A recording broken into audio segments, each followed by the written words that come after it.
తాకట్లో ఉన్న బంగారాన్ని విడిపించి ఆ రోజున మార్కెట్ ధర కట్టి మిగిలిన డబ్బును మీకు అందిస్తుంది కొమ్మూరి గోల్డ్.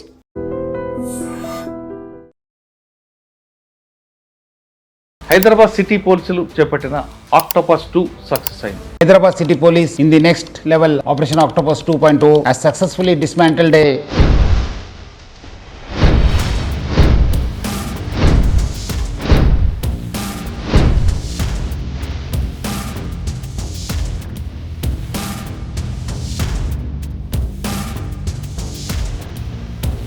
అసలు ఆక్టోపస్ 2 ఎందుకు పెట్టారు, నెక్స్ట్ ఆక్టోపస్ 3 ఎందుకు స్టార్ట్ అవుతుంది అనే విషయం మనతో మాట్లాడడానికి సైబర్ క్రైమ్ డీసీపీ అరవింద్ బాబు గారు ప్రస్తుతం మనతో ఉన్నారు. ఆయన అడిగి తెలుసుకుంటారు.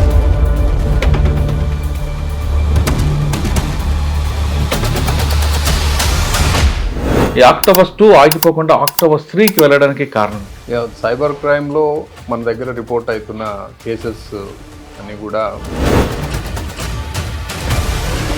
సైబర్ క్రైమ్ అనేది మ్యూల్ అకౌంట్ ద్వారానే జరుగుతుంది. సో మ్యూల్ అకౌంట్ అనేది ఒక ఇంపార్టెంట్ టూల్, అలాగే ఒక ఆక్సిజన్ లాంటిది అన్నమాట. అది కట్ చేస్తే సైబర్ క్రైమ్ అనేది ఆటోమేటిక్గా మరుగైపోతుంది.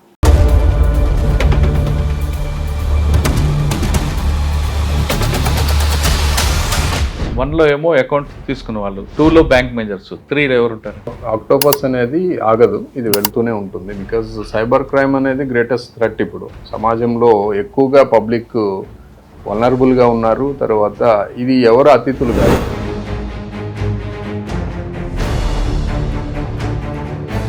ఫ్యాక్ట్స్ బయటకు వచ్చాయి అంటే అసలు ఈ మ్యూల్ అకౌంట్స్ ఎట్లా ఓపెన్ అవుతున్నాయి, దీంట్లో ఎవరెవరు సహకరిస్తున్నారు అనేది ఒక స్టడీ చేశాం. స్టడీ చేసినప్పుడు దీంట్లో కొంత బ్యాంక్ ఎంప్లాయీస్ కూడా అక్కడక్కడ మనకి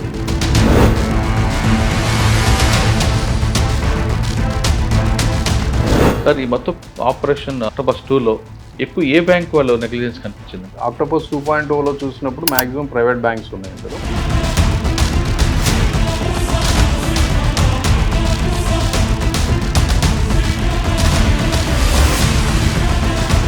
విక్టిమ్ కాకుండా ఉండాలంటే ఏం చేయాలి? విక్టిమ్ కాకుండా ఉండాలంటే ఆన్లైన్లో ప్రతిదాన్ని నమ్మొద్దు. ఫస్ట్ ఈ అడ్వర్టైజ్మెంట్ లేకపోతే సర్వీసు, తర్వాత ఏదో ఆఫర్ వస్తుంది ఇట్లాంటివన్నీ, తర్వాత మనకు వచ్చే లింక్స్ క్లిక్ చేయటం, ఇవన్నీ చేయకుండా ఉండాలి ఫస్ట్.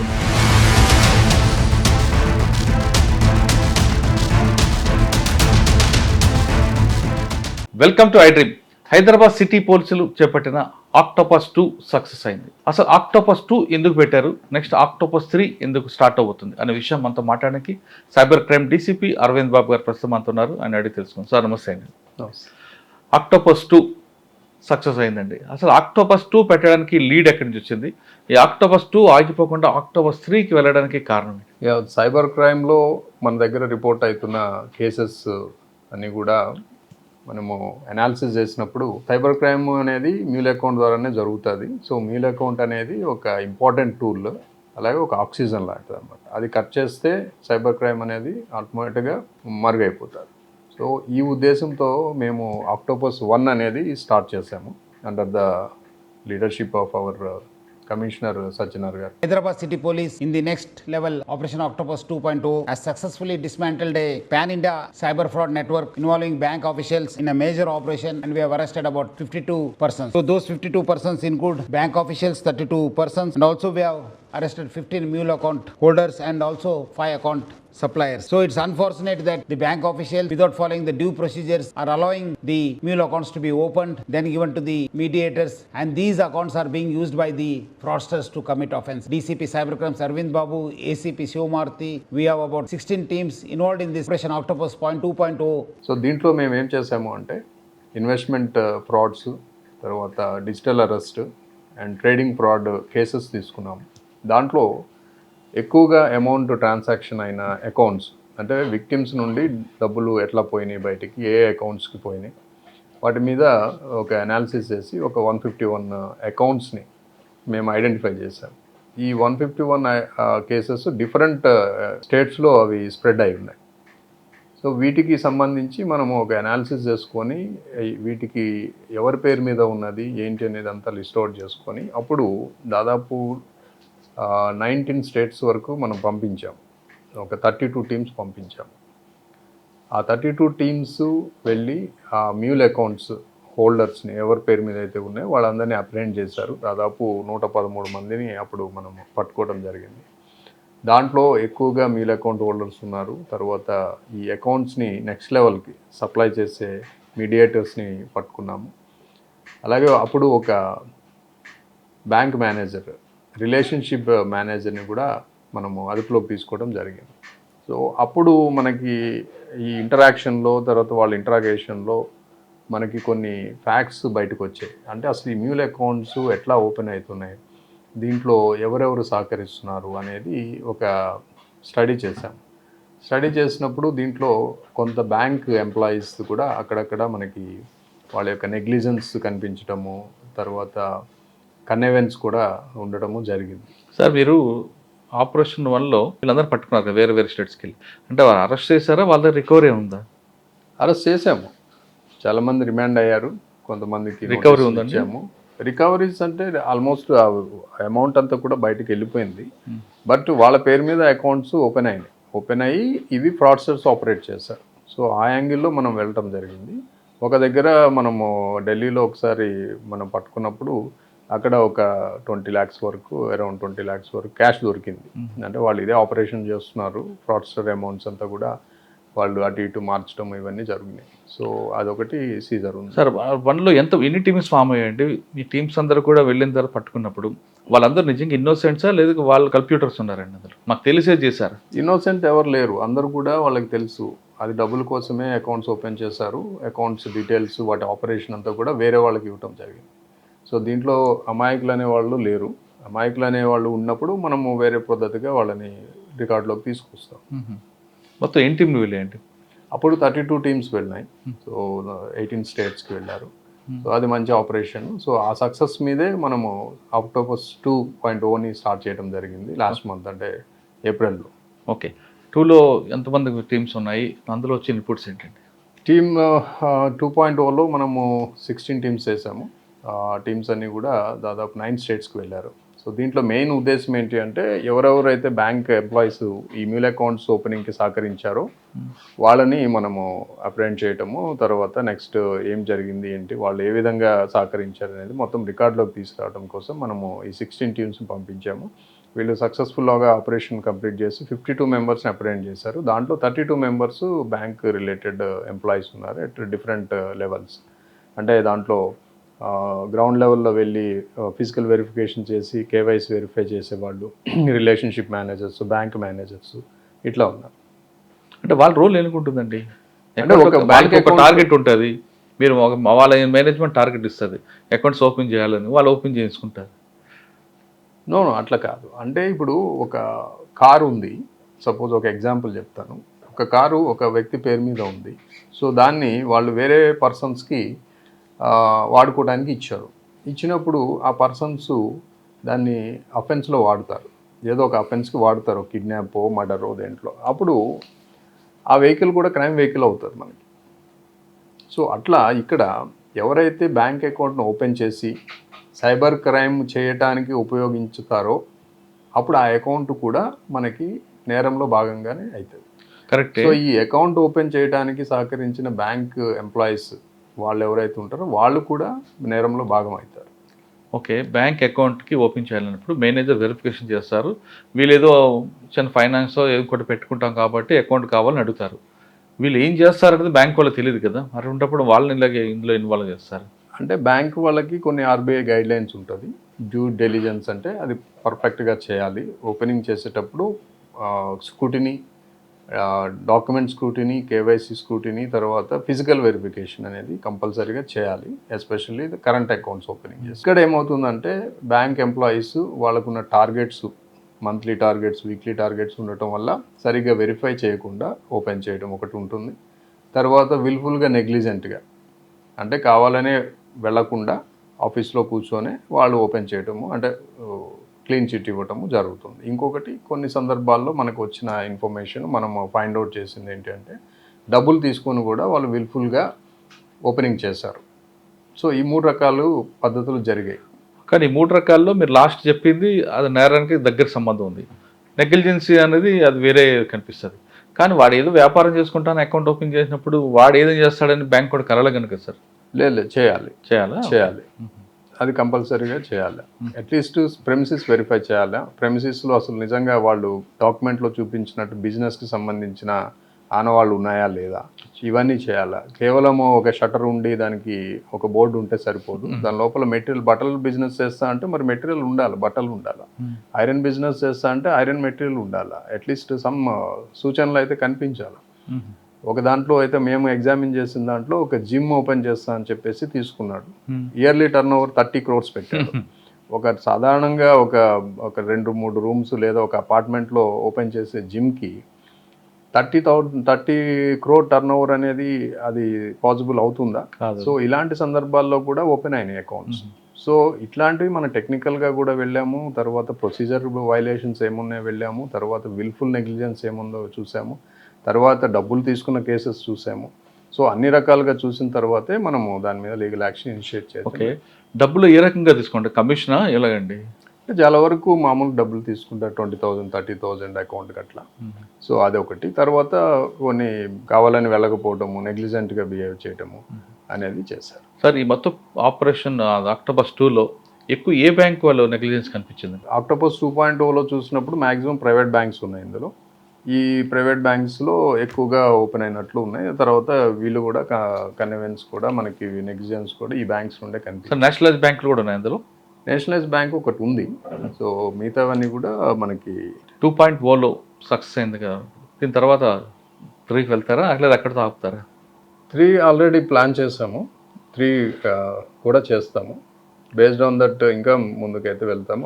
ఆక్టోపస్ అనేది ఆగదు, ఇది వెళ్తూనే ఉంటుంది. బికాజ్ సైబర్ క్రైమ్ అనేది గ్రేటెస్ట్ థ్రెట్. ఇప్పుడు సమాజంలో ఎక్కువగా పబ్లిక్ వల్నరబుల్గా ఉన్నారు. తర్వాత ఇది ఎవరు అతిథులు కాదు దీనికి, రేపు ఎవరైనా కానీ దీనికి విక్టిమ్ అయ్యే అవకాశం ఉంటుంది. కాబట్టి దీన్ని అరికట్టాలి అంటే మాత్రం దీని మీద కన్సిస్టెంట్గా ఎఫర్ట్స్ చేస్తూనే ఉండాలి.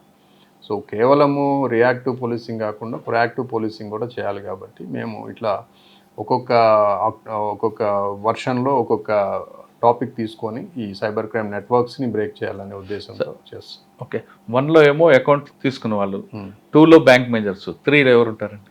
3లో అది సక్సెస్ అయిన తర్వాత చెప్తాము. సో ఓకే, 3 సక్సెస్ అవ్వాలని కోరుకుందామండి. కానీ హైదరాబాద్లో ట్రెండింగ్ క్రైమ్ ఏముందండి సైబర్ క్రైమ్లో? ట్రెండింగ్ యాజ్ ఆఫ్ నౌ అయితే మనకి ఎక్కువ ట్రేడింగ్ ఉంది, trading and investment. So digital arrest గతంలో ఉండేది, ఇప్పుడు బాగా తగ్గింది. అవి కాకుండా మనకి ఇప్పుడు హనీ ట్రాప్స్ అని చెప్పేసి, తర్వాత ఇంకా అదర్ జాబ్ ఫ్రాడ్స్, ఇవి ఓటీపీ ఫ్రాడ్స్, ఇవి కామన్గా జరుగుతున్నాయి. ఏపీకే ఫైల్స్ రావటము, అవి తెలియక క్లిక్ చేసి దానివల్ల కొంత డబ్బులు పోవటం జరుగుతుంది. ఇన్వెస్ట్మెంట్ ఫ్రాడ్ అంటే ఒకప్పుడు యూట్యూబ్లో చూసి లింక్ చేసిన వేరే కూడా వస్తున్నాయండి అందులో. అది సేమ్ అట్లాంటివే.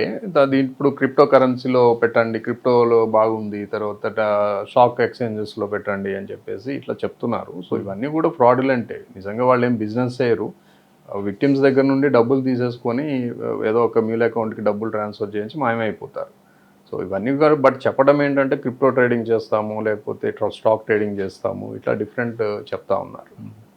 సార్ ఇప్పుడు అదొకటే కాకుండా ఏదైనా అకేషన్లు వచ్చినప్పుడు, సీజనల్గా ఏదైనా వేరే వచ్చినప్పుడు వాటిని కూడా సైబర్ క్రిమినల్స్ వాడుతున్నారన్నది మీరు అటువంటి ఎలాగ ఐడెంటిఫై చేస్తారు? యా డెఫినెట్లీ ఎవ్రీ అకేషన్ని సైబర్ క్రిమినల్స్ వాడుతున్నారు. సో అది పండగ కావచ్చు, ఈవెంట్ కావచ్చు, లేకపోతే ఇంకేదన్నా ఒక నేషనల్ వైడ్ సమస్య దాన్ని కూడా వాడేస్తున్నారు. ఈవెన్ ఒక సమస్యను కూడా ఇప్పుడు ఎల్పిజి లాస్ట్ టైం మనకి గ్యాస్ సిలిండర్ ఇష్యూ ఉంది, తర్వాత పెట్రోల్ గురించి కొంత హల్చల్ అయింది. సో ఇలాంటి సందర్భాల్లో కూడా వాళ్ళు వాడుతున్నారు. ఎందుకు అంటే ప్రతి దగ్గర కూడా పబ్లిక్ ఏది ఉన్నా సర్వీసెస్ మీద ఆన్లైన్కి డిపెండ్ అయిపోయినారు. సర్వీసెస్ అంటే ఆన్లైన్ మీద డిపెండ్ అవుతున్నారు. కాబట్టి ప్రాసెసర్కి ఇది ఒక ఈజీగా గ్యాలం వేయడానికి అవకాశము ఉంది.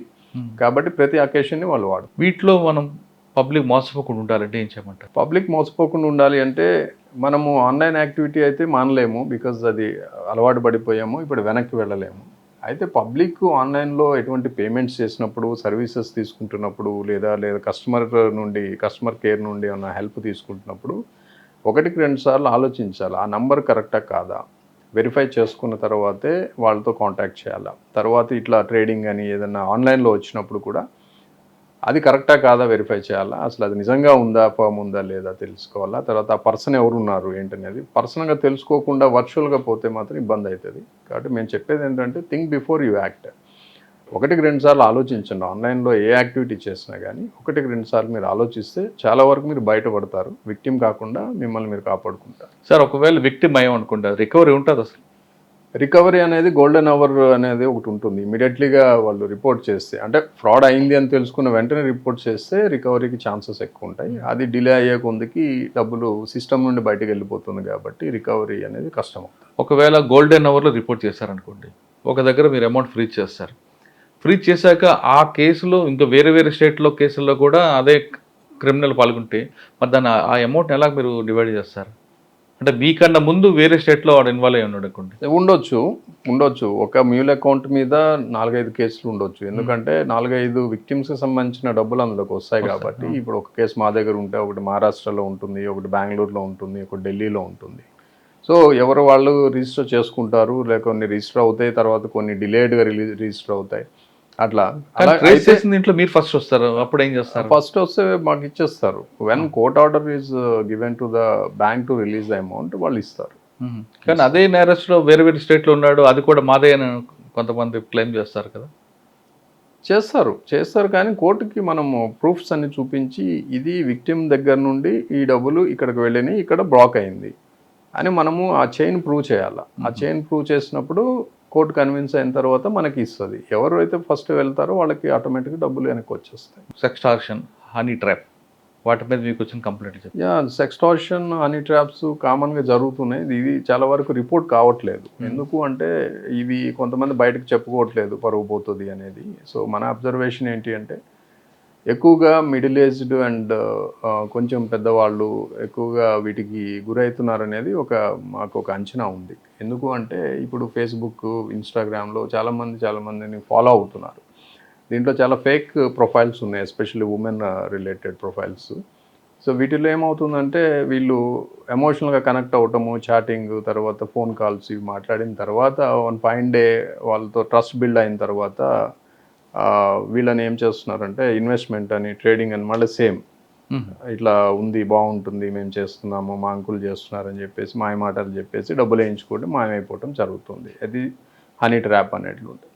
సెక్స్టార్షన్ అనేది ఇంకొంచెం నెక్స్ట్ లెవెల్. అంటే కొంచెం వాళ్ళు ఇంటిమేట్గా ఉన్నప్పుడు కానీ లేకపోతే వీడియో కాల్స్ ఉన్నప్పుడు వాటిని వీళ్ళు క్యాప్చర్ చేసుకొని వాటిని చూసి బెదిరించి డబ్బులు గుంజడం జరుగుతుంది. ఈ రెండు రకాలు జరుగుతున్నాయి. కాకపోతే రిపోర్టింగ్ అనేది కొంచెము మనం అనుకున్నంత విధంగా అయితే రావటం లేదు. కానీ మీ దగ్గర రిపోర్టింగ్ కేసు ఒకటి చెప్పండి. మన దగ్గర రిపోర్టింగ్ అయింది. లాస్ట్ మంత్లో ఒక కేసు అయింది. సో దీంట్లో రిటైర్డ్ ఎంప్లాయీ పర్సన్. సో అతను విడోవర్ ఆల్సో, అంటే ఫ్యామిలీ కిడ్స్ బయట ఉంటారు, వైఫ్ లేరు, నో మోర్. సో అతను ఒంటరిగా ఉంటున్నాడు. సో అతనికి ఒక ప్రొఫైల్ ఫేస్బుక్లో ఒక ప్రొఫైల్తో పరిచయం అయింది, ఒక లేడీ ప్రొఫైల్తో. సో అతను ఒక 1 month వాళ్ళు చాటింగ్ చేసుకోవటము, ఫోన్ కాల్స్ మాట్లాడుకోవటము, అట్లా కొంతకాలం అయిన తర్వాత ఒక ట్రస్ట్ బిల్డ్ అయింది ఆ ప్రొఫైల్కి ఇతనికి. అయిన తర్వాత వన్ ఫైన్ డే ఆమె చెప్తుంది, మా uncle is good trader, so నేను ఇంత ఇన్వెస్ట్ చేసి నాకు ఇంత మనీ వచ్చింది షార్ట్ పీరియడ్లో అని చెప్పేసి అతను నమ్ముతాడు.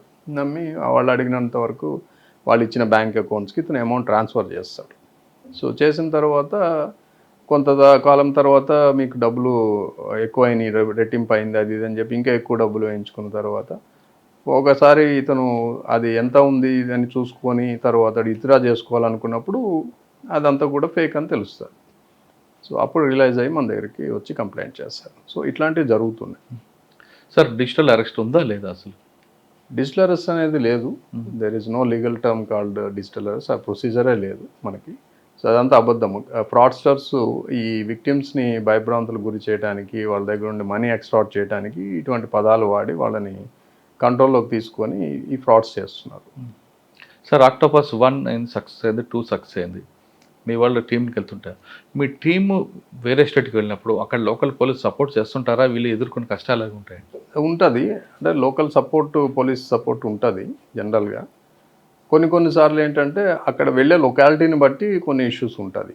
అన్ని లొకాలిటీస్ కామన్గా ఉండవు, కొన్ని ప్రాబ్లమాటిక్ ఉంటాయి. సో బస్తీలు అట్లాంటివి, కొన్ని దగ్గర కమ్యూనల్ ప్రాబ్లమ్స్ ఉన్నవి అలాంటివి ఉంటాయి. అలాంటప్పుడు కొంచెం కేర్ఫుల్గా వెళ్తాము, కొంచెం టాక్ట్ఫుల్గా ముందే కొంచెం రెక్కీ చేసుకోవటము, లేకపోతే అక్కడ గ్రౌండ్ గురించి తెలుసుకోవటము చేస్తాము. అట్లాంటిది కొంచెం ఛాలెంజెస్ ఉంటాయి ఇంటర్స్టేట్ ఆపరేషన్స్లో డెఫినెట్లీ. ఎక్కువ ఆ ఛాలెంజ్ ఏ స్టేట్లో ఎక్కువ ఉన్నాయండి? మనకి ఇవి గమనించింది అంటే వెస్ట్ బెంగాల్లో మనకి ఉంటుంది, యూపీలో ఉంటుంది, తర్వాత పంజాబ్లో కూడా కొన్ని ఏరియాస్లో మనకి ఐడెంటిఫై అయింది ఇట్లాంటి ఇష్యూస్. సో ఎక్కువగా మనకి ఇక్కడ ఇష్యూ ఉంటుంది. అక్కడ లోకల్ పోలీసు సపోర్ట్ చేస్తుంటారు, ఎందుకంటే వేరే స్టేట్ వాళ్ళు కూడా అన్ని స్టేట్లు అక్కడికే వస్తుంటారు. ఎవరికి చేయాలి ఎవరు చేయకూడదనే వాళ్ళు కూడా ఇబ్బంది. అంటే కొన్ని స్టేట్స్ బాగుంటుంది కోఆపరేషన్, కొన్ని స్టేట్స్లో ఏంటంటే మనం వెళ్ళిన వెంటనే వాళ్ళు రెస్పాండ్ గారు, కొంచెం పర్సూ చేయాలి, చేసిన తర్వాత వాళ్ళు విక్టిమ్ కాకుండా ఉండాలంటే ఏం చేయాలి? విక్టిమ్ కాకుండా ఉండాలంటే ఆన్లైన్లో ప్రతిదాన్ని నమ్మొద్దు. ఫస్ట్ ఈ అడ్వర్టైజ్మెంట్ లేకపోతే సర్వీసు, తర్వాత ఏదో ఆఫర్ వస్తుంది ఇట్లాంటివన్నీ, తర్వాత మనకు వచ్చే లింక్స్ క్లిక్ చేయటం, ఇవన్నీ చేయకుండా ఉండాలి ఫస్ట్. అంటే గ్రీడీనెస్ ఒకటి, తొందరపాటు చర్య, ఈ రెండు ప్రమాదం. ఆన్లైన్ ఫ్రాడ్స్ కానీ లేదా సైబర్ ఫ్రాడ్స్ అన్నీ కూడా వీటి వల్ల జరుగుతుంది. మనము అత్యాశకు వెళ్ళటం వల్ల లేకపోతే తొందరపాటు వల్ల. ఈ రెండు మనము కంట్రోల్ చేసుకుంటే మాత్రం ఆన్లైన్ యాక్టివిటీ చేసేటప్పుడు మనము సేఫ్గా ఉంటాం. ఆక్టోపస్ 2 ఇంపాక్ట్ ఏంటండి? ఆక్టోపస్ 2 అయిన తర్వాత మెయిన్గా మన ఫోకస్ అంతా కూడా బ్యాంక్ సంబంధించి కన్వెన్స్ మీద వెళ్ళాము, తర్వాత నెగ్లిజెన్స్ ఇవి పాయింట్. సో ఇదంతా అయిన తర్వాత మనము రీజనల్ హెడ్స్తో ఇక్కడ సిపి గారి ఆధ్వర్యంలో ఒక మీటింగ్ జరిగింది. సో దాంట్లో అన్నీ చెప్పాము, ఆ ఫైండింగ్స్ ఆఫ్ ద ఆక్టోపస్ ఏమేమి ఉన్నాయి, మీరు ఎట్లా బ్యాంక్స్ ఇంప్రూవ్ చేయాలా అకౌంట్ ఓపెనింగ్ ప్రాసెస్లో, తర్వాత విక్టిమ్ ప్రొటెక్షన్, కస్టమర్ ప్రొటెక్షన్ అనే దాని మీద ఎలాబొరేట్గా డిస్కషన్స్ జరిగాయి. తర్వాత దీన్ని బేస్ చేసుకొని అంటే దీని ఇంపాక్ట్ ఎంతవరకు వెళ్ళిందంటే ఆల్మోస్ట్ సెంటర్ వరకు వెళ్ళింది. దీంట్లో 30th ఏప్రిల్న మనకి కమిషనర్ ఆఫ్ పోలీస్ సజ్జనార్ గారికి ఆహ్వానం వచ్చింది మినిస్ట్రీ ఆఫ్ ఫైనాన్స్ నుండి, to discuss on the findings of the అనమాట. అంటే ఆ లెవెల్లో వరకు ఇది తాకింది.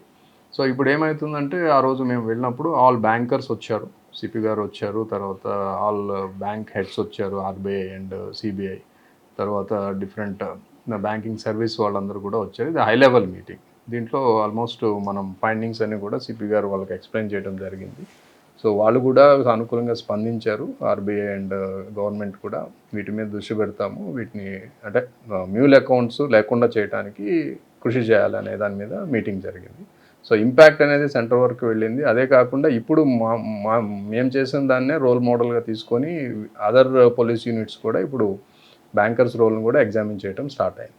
సార్ ఇది ఆర్గనైజ్డ్ క్రైమ్ కనిపిస్తుంది, దీన్ని ఎలా మీరు క్రాక్ చేసుకుంటూ వెళ్తారండి? అంటే ఇది ఒక్కొక్క స్టెప్ బై స్టెప్ వెళ్ళాల్సిందే. ఎందుకు అంటే ఇక్కడ డిఫరెంట్ లేయర్స్ ఉంటుంది. సో ఒక్కొక్క లేయర్ని మనము ఒక టార్గెట్ చేయాలా. సో ఇప్పుడు మనం మ్యూల్స్ని టార్గెట్ చేసాము, దాంట్లో నెక్స్ట్ లెవెల్ వెళ్ళాము, తర్వాత ఇంకా చాలా టార్గెట్స్ ఉంటాయి. సో కమ్యూనికేషను, ఇంకా డిఫరెంట్ నెట్వర్క్స్ ఉంటాయి.